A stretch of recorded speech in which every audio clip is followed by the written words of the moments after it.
ডুয়ার্সের লোকালয়ে বন্যপ্রাণীদের আনাগোনা নিত্যদিনের ঘটনা।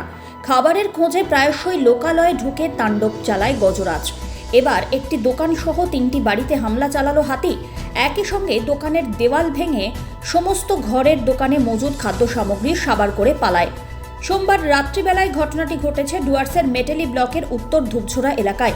ঘটনায় এলাকায় রীতিমতো আতঙ্কের পরিবেশ। জানা গিয়েছে, সোমবার গভীর রাত্রিবেলায় পার্শ্ববর্তী গরুমারা জঙ্গল থেকে একটি হাতি বেরিয়ে আসে এলাকায়। সেটি জয়ন্তী ভিলেজে থাকা মজিবুল ইসলামের দোকান গুঁড়িয়ে দেয়। দোকানের দেওয়াল ভেঙে সাবার করে দোকানে মজুদ যাবতীয় সামগ্রী।